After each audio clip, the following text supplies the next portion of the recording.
আমার তো মেজাজ খারাপ। ওই যে ফাজিল ছোঁড়াটা, কে? ওই যে নিচের রেহান না কি যেন আছে না, হ্যাঁ, কি করেছে?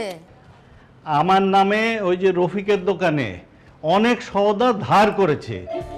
বলেছে যে আমি নাকি অসুস্থ, ওকে পাঠিয়েছি সওদা নিতে। বল, মেজাজ খারাপ। এরকম একটা চোর ছেলেকে এই বিয়ে জাজি দিচ্ছে, হারে ওই মেয়েটার জন্য আমার দুঃখ হচ্ছে। বিশ্বাস কর, কোন মেয়েটার কপাল যে এরকম কুমড়ো পটাশের সাথে গিয়ে, ভাগ্যটাই মেয়েটা খারাপ। হ্যাঁ মা, হ্যাঁ, ওকে আমি সুদে আসলে বুঝিয়ে দিব যে কত ধানে কত চাল।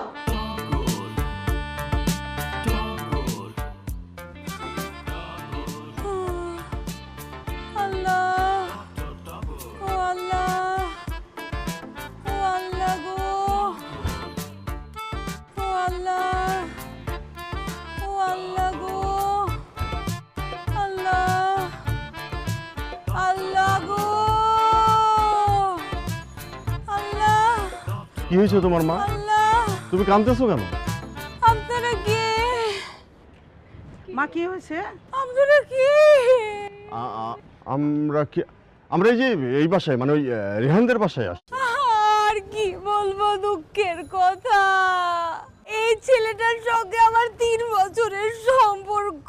3 বছরের সম্পর্ক খালা, ও খালা, এই ছেলের সাথে আমার 3টা বছরের সম্পর্ক। আমি এই ছেলের বাচ্চার মা হতে চলছি। আমাকে রেহান বলেছিল রেহানের নাকি বিয়ে একটা ফকিন্নি ফ্যামিলির সাথে। ফকিন্নি ফ্যামিলি, একটা দজ্জাল শাশুড়ি, একটা কাঠটা শ্বশুর।